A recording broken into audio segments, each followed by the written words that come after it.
Hi. Hi. I'm Trotsky the Crusader, otherwise known as Trotsky Did Nothing Wrong, otherwise known as Sophia. You could call me whatever you like, just use the feminine pronouns. I was the writer, director, and a voice actor for Beyblade Metal Saga Abridged. And so I never really delved into what the whole process was for the series. And that was mainly because for a really long time, I held on to the notion that I could just make it work by myself, which isn't true. So I'll go by behind the scenes and what you should and shouldn't do if you want to make an abridged series, and if you just want to know what happened to the show, that'll also be answered in this video. And I'm making this mainly just so, I don't know, it eats me up inside, you know? I get all these comments saying, oh, what happened to the show? What happened to the show? And, well, I never really elaborated on it because for a really long time I was also pretty sad about it. So, yeah, guess this will be the video where I finally talk about it. Okay, so I guess we'll just sort of start with, how did the show start? So, as many people are, I was inspired by Team 4-Star, you know? Like, I'm pretty sure there isn't someone on the planet who hasn't been inspired by their stuff. The way they were able to summarize and make fun of at the same time Dragon Ball Z, it was really inspiring, you know? It was so good that, like, they changed the perception of most characters, you know? Like, say, Android 16, for example. I guarantee, like, 10 years ago, no one would have given a single shit about Android 16. And then what they did with the character was amazing. So, here I was, 7th grade. This is around the time episode 60 came out. So, here I was, and I was like, you know what? Even though I'm a dumb 7th grader, I'm gonna write a script. And I chose Beyblade Metal Saga, or as I knew it at the time, the Beyblade Metal series. See, I had seen, it is by far the anime I have watched the most, which is, if you're writing an abridged series, always what you usually should do. You should write based off of what you know, so yeah. And I chose that series, A, because it was unpopular, B, because Beyblades are funny as hell, and C, because I had all these ideas for interactions. I remember I rewatched an episode where the 3 friends Kenta has that were added to the anime find this angle compass and start doing really well, which was just some shit that, like, Hasbro wanted to sell. So in my head I was like, oh, okay, what if this is like the first time they actually started doing good and they made a cult around it? Which is a really dumb idea, but it's also kind of funny. So, yeah, I started writing, and I knew it wasn't going to be done when I was in 7th grade because I had no idea how they even did it, which I'll get into. I'll get into how to edit these things. But, yeah. So I wrote it and then shelved it. And then when I was a sophomore in high school, like literally 2019, right before the pandemic started, I reopened it right next to one of my friends in, like, computer animation class. And I reread it and I was like, holy shit, this is funny as fuck. So the basic ideas for the characters were down. Kiyoya was always going to be, see, my idea for Kiyoya was that he was this kid who thought he was the biggest shit in the world, and then slowly he became more of the silent, stoic type that you know him as. Because mainly, I was upset because, like, in the show, he goes through the same arc 3 times. See, like, at the end of Metal Fusion, he learns to become more friendly around people. Then, at the beginning of Metal Masters, he's an asshole again. and then becomes a friend again. And then at the beginning of Metal Fury, he's angry as hell at Jinga because I want to fight him. But then, like, he slowly becomes his friend again. So what I wanted to do was like, at the end of Metal Fusion, he became friends with Benkei. That's what I wanted to do. I wanted to develop Kyoya and Benkei's friendship. First as, like, Kyoya fucking hates Benkei, then, like, over time, he realizes that they're just bros. So then, like, in Season 2, it would make more sense that they're, like, on a different team. Then Season 3, he finally comes around to being Jinga's friend. So, yeah, that was my idea. Now, yeah. Like, for Jinga, I always wanted him to be... Like, first, I just sort of wanted him to be sort of like Sonic, which is why we reference Sonic so much. Because, well... Much like Sonic, he's designed to be hip and cool with the kiddies, you know what I mean? By these companies, so I kind of wanted him to be like, "Whoa, Kenta, that's not real cash money." But then like, the Goku influence from Team 4-Star started coming in, so, like, we had to make him stupid, but also, like, this kid who loves Beyblade. And the result was kind of half-baked, but I do kind of like elements of it where he's just like this really naive guy who's like, you need to have accessories to win, Kenta. And, you know, I feel like it came out okay. Kenta... The original idea wasn't to make him evil, but just a really big bitch, like a crybaby.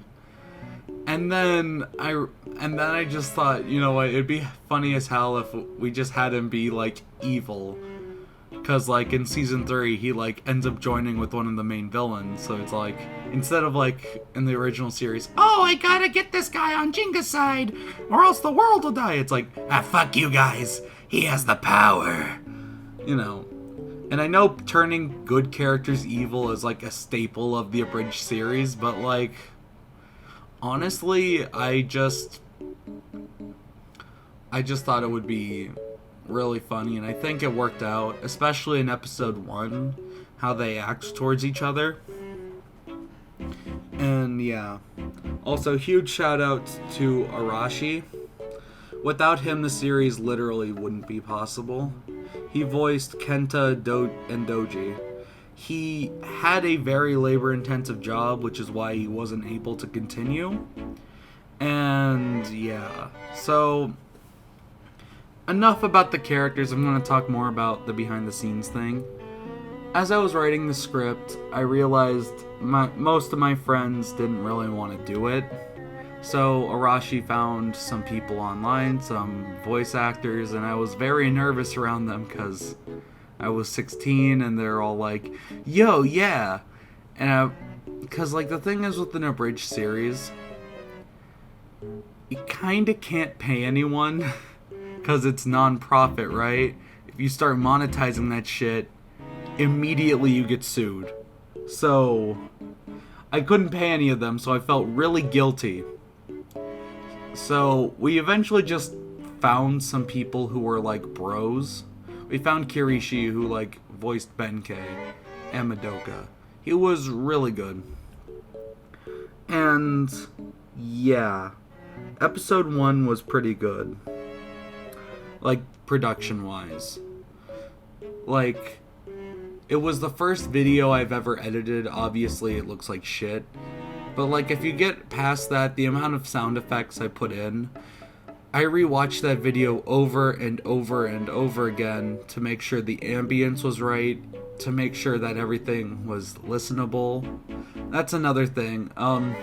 So, if you're making an abridged series,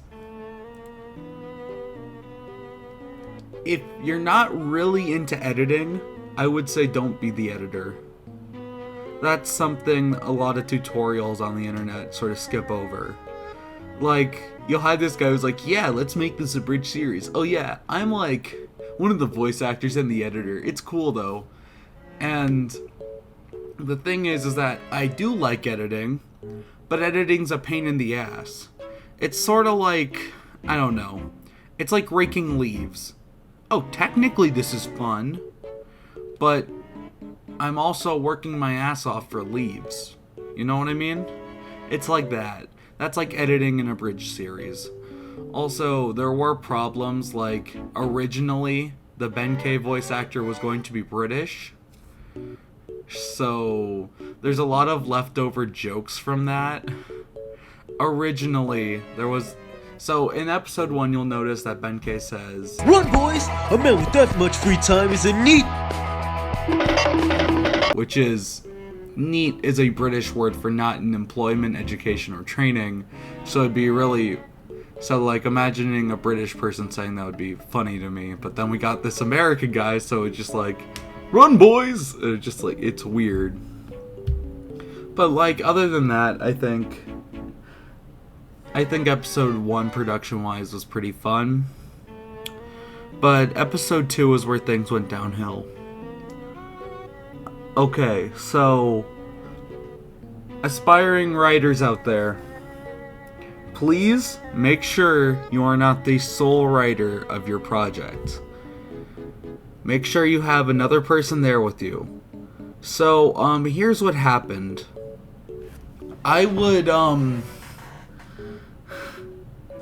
So here's what would happen. I would start writing, and I'd start feeling really nervous about jokes. And then I'd have to get other people to check them.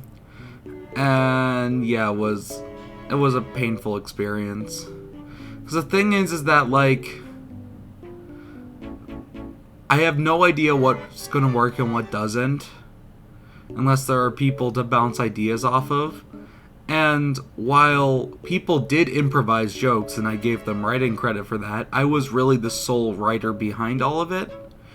And that was terrible. It also didn't really help that I was the only one who really watched the series, and I was kind of a dipshit about it. Also, huge side note, please do not do this when you are 15. Trust me, you are not as good as you think you are. Just, like, wait.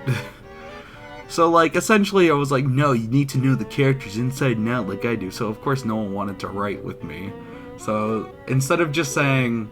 Here's what I should have done. I should have been like, okay guys, here's what needs to happen in the episode. They need to meet Madoka. Kyoya needs to be pissed off. And Jinga and Kyoya need to fight. Those are really the 3 main plot points within the episode. And if I just had that approach, I feel like writing would have been a lot better. So, yeah. Also... If you notice anything about voice acting that was off in episode 2, that's kind of my fault as well. So, essentially, I didn't know how to direct people, and now I kind of have an idea of how to do it. So, the first episode, I'd call everyone on a call on Discord and have them read through the script like 5 times. So that way, I could tell them what I wanted, and, like, you know... So then they'd be like, oh, okay. So, like, for Jinga's, like, wait a minute, where's the food? Originally, the delivery was like, where's the food? I was like, no, you have to sound, like, intrigued. You don't know that these guys want to kick your ass. You genuinely believe that they gave you brunch. So, like, you know, it's all in the delivery. But in episode 2, I didn't really direct anyone that much. So as a result, you have lines that are bad, and it's my fault. Because A, I wrote them, and B, I didn't direct them. So, yeah.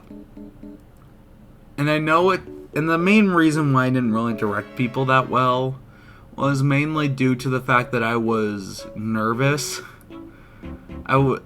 Like, back then, I was, like, a sweaty 15-year-old.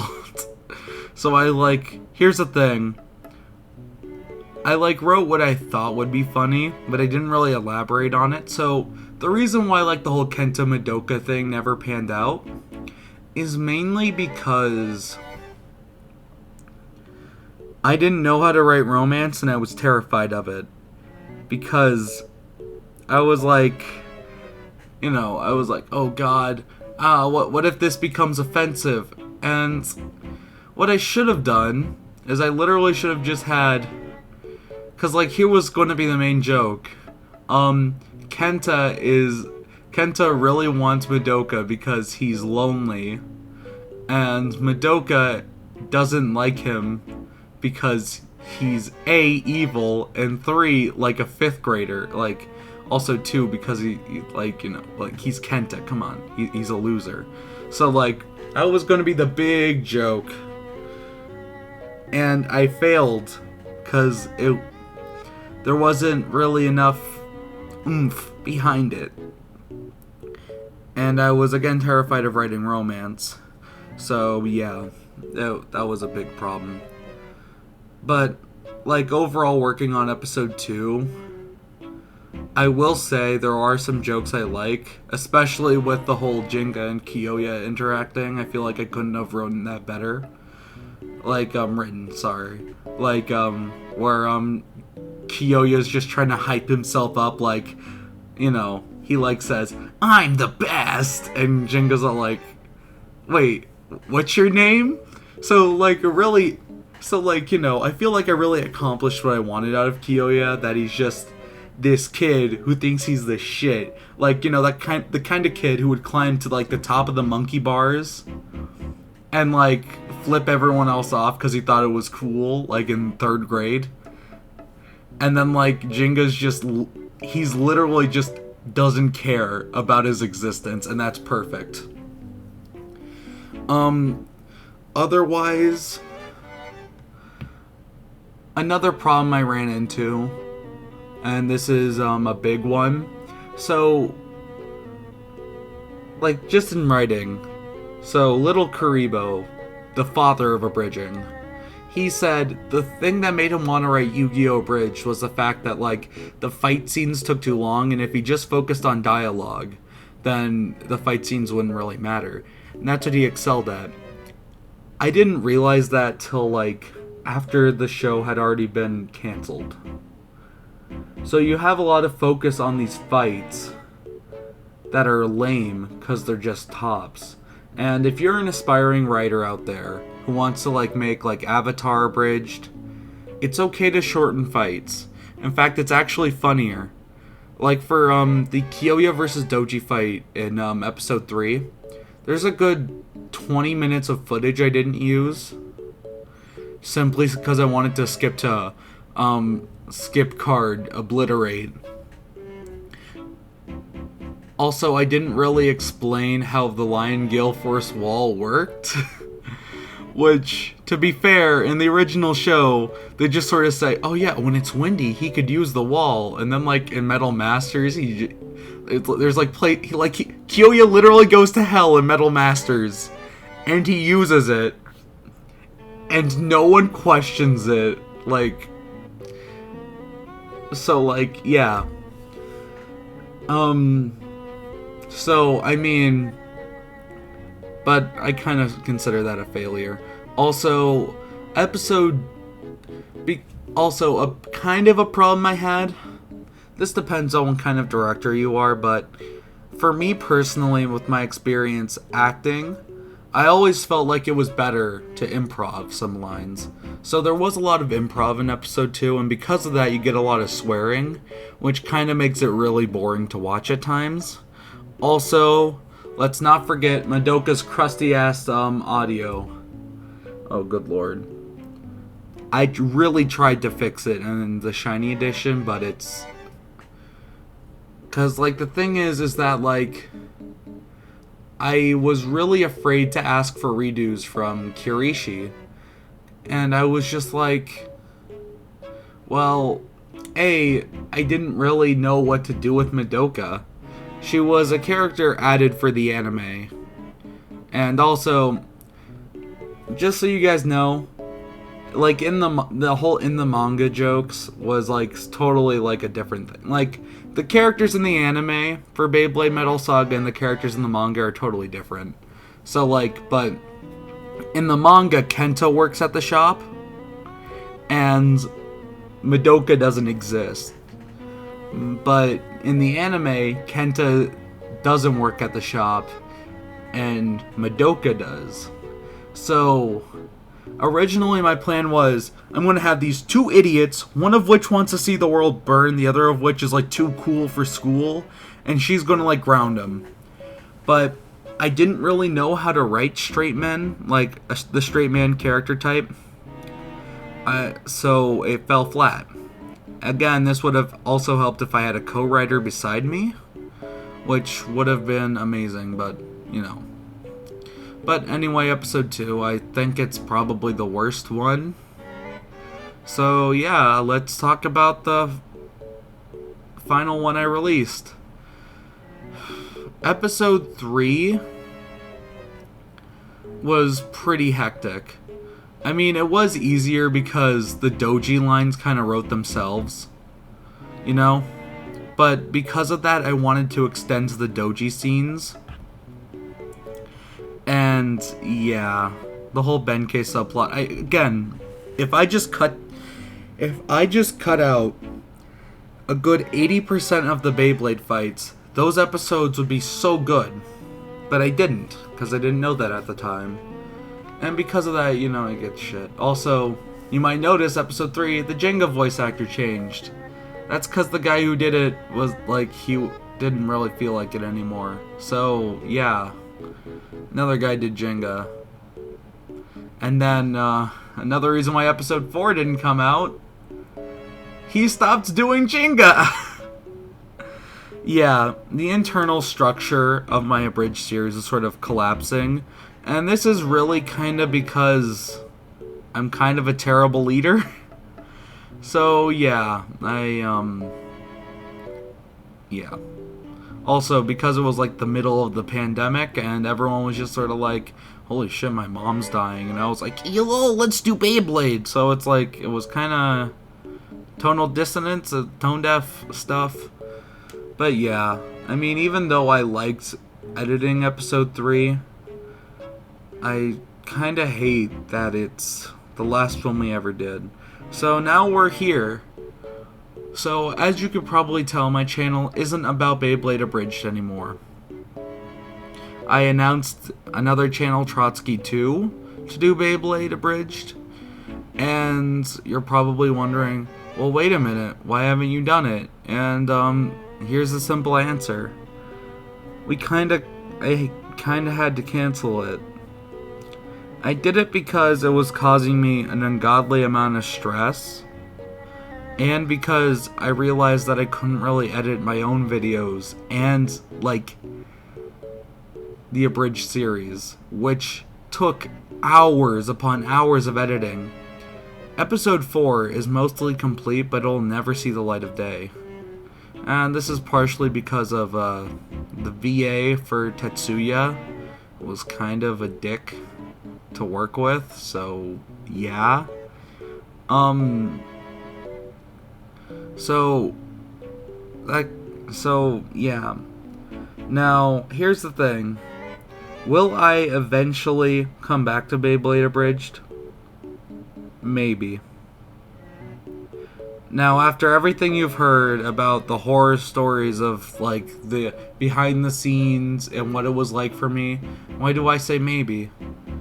Well, it's A, because I love abridging a lot. I use a lot of the abridged techniques in my videos that aren't about that. And B, because a few months ago, I thought of all these jokes for these characters. So, Hyoma is a character who's introduced kind of halfway through Beyblade Metal Fusion. And he's just another dopey friend character that Jenga has, and I kind of wanted to turn him into a creep, because he stalks around the forest and lives in a town where no one lives. So, like, yeah. And then I got, like, these other ideas for, like, Ryuga, you know, and how I'd write him, because as many of you Beyblade Metal fans know, Ryuga is a big part of the series, and even though I think Kyoya is my favorite character, no one tops the Dragon Emperor. And, you know, then there's Metal Masters, you know? Damien is kind of like a bitch, and I really love that. His Beyblade sends you to hell. And I thought of like all these interactions. And, and just came to the part where I'm like, you know what? Would I do Beyblade Abridged again? Yes. But it's probably not going to be for a while. If and when I do it, I'm going to have to, it's going to be like probably when I'm in college. And there's going to be like 3 editors and not just one. So the episodes don't take years. So yeah. I hope you liked this video. I hope it serves as a serviceable explanation as to why there are no abridged things.